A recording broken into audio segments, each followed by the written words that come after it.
नमस्कार दोस्तों। मनगढ़ंत कहानी और मनगढ़ंत भविष्यवाणी करने वाले आईआईटी बाबा को बाबा मानने वाले लोग देख लो। आईटी वाले बाबा की कैसी भविष्यवाणी ये झूठी हो रही है।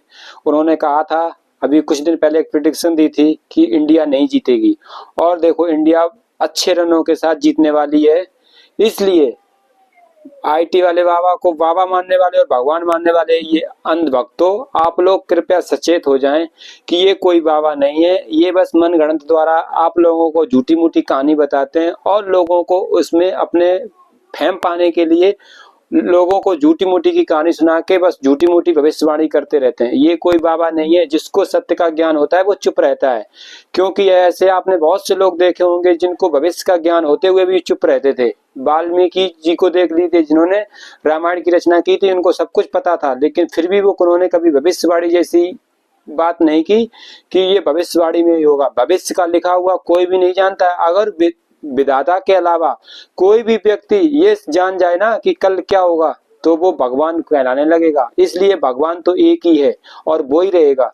कोई अपने आप को भगवान नहीं बता सकता है। ये बात भगवान का ही ये संदेश है कि उनकी आज ये जो उन्होंने झूठे मूठे अपनी मनगढ़ंत कहानी कुछ दिन पहले कही थी कि इंडिया नहीं जीतेगी, चाहे विराट कोहली, रोहित शर्मा कुछ भी कर लें, अगर मैंने कह दिया तो इंडिया नहीं जीतेगी तो नहीं जीतेगी। आज आप लोग ये सामने देखेंगे ये कैसे इंडिया जीत रही है और उनकी भविष्यवाणी कैसे झूठ हो गई। ये विधाता का ही एक संकेत है उनके लिए कि वो ये समझ जाएं कि वो अब सचेत हो जाएं, क्योंकि उनकी एक बात झूठी हो गई है।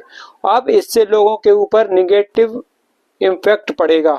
अगर वो इससे सतर्क नहीं हुए, आगे भी ऐसे ही झूठी मूठी कहानी वो बनाते रहे और लोगों को अपने माया जाल में फंसाते रहे, तो एक दिन ऐसा आएगा कि जो पब्लिक उनको आज नाम दे रही है ना, वही पब्लिक उनको एक दिन आके मारेगी। और ये बहुत जल्द, अगर उन्होंने अपनी वार्तालाप पे विराम नहीं लगाया तो बहुत जल्द ही उनके लिए ये अशुभ होगा। क्योंकि किसी ने कहा है कि ज्यादा बोलना अच्छा नहीं होता है। अत का भला न बोलना, अत की भली न चाप।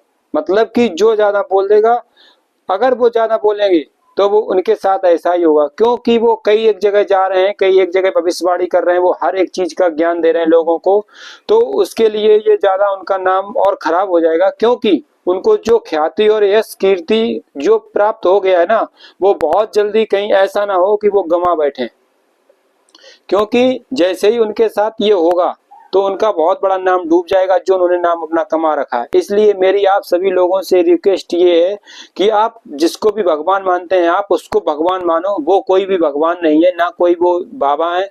जो लड़का अपने माँ बाप को छोड़ देगा वो भगवान कैसे हो सकता है। भगवान ने खुद राम ने कहा था, जो व्यक्ति अपने माता पिता का अनादर करेगा वो तो मेरा भी प्यारा नहीं होता है। तो ये कैसे हो सकते हैं जो अपने माँ बाप को छोड़ के आ गए। जब इनसे जिम्मेदारियों का पार नहीं उठा तो ये उठ के यहाँ पे महाकुंभ पहुंच गए और लोगों को ये कहने लगे कि मैं ये हूँ वो हूँ। भगवान की अगर खोज करनी है ना तो अपने माता पिता में अपने भगवान देखो। जिसको अपने माता पिता में अपने भगवान नहीं दिखते हैं तो वो दूसरे लोगों में क्या भगवान देखेगा, या भगवान भी उसका क्या आदर करेंगे जो अपने माता पिता का आदर नहीं कर रहा है। इसलिए मेरी आप सभी लोगों से रिक्वेस्ट ये है कि भगवान किसी को मत मानो। वैसे तो भगवान की एक आत्मा आप लोगों के अंदर है तो उसको पहचानो, और जो वो कह रहे हैं उनकी बात पे कोई भी ध्यान ना दो। ये विधाता का ही एक संकेत है कि जो उनकी द्वारा कही गई बात सत्य भी हो सकती थी और आज देखो वो बात असत्य हो रही है। तो ये विधाता का एक संकेत ये देना चाहते हैं कि देखो वो लोग वो जो झूठी बातें कर रहे हैं वो सब गलत हैं। क्योंकि कल का लिखा हुआ कोई भी नहीं जानता, ना मैं जानता हूं ना आप जानते हैं, वो सिर्फ भगवान जानते हैं। मनुष्य आज की क्या पल की नहीं जानता है कि पल भर में क्या होगा। अगर मनुष्य इतना ही जानने लगे तो फिर वो स्वयं को भगवान समझने लगा। इसलिए भगवान ने ये विद्या किसी को नहीं दी है कि कोई व्यक्ति कल का जान जाए कि कल क्या होगा और कल क्या नहीं होगा। अगर मेरी वीडियो आप लोगों को अच्छी लगे तो शेयर कर देना, क्योंकि और से लोग जो उनको बाबा मान रहे हैं वो लोग उनको ऐसे भ्रम में ना फंसे। ऐसे बहुत से लोग हुए जिन्होंने भविष्यवाणी की है और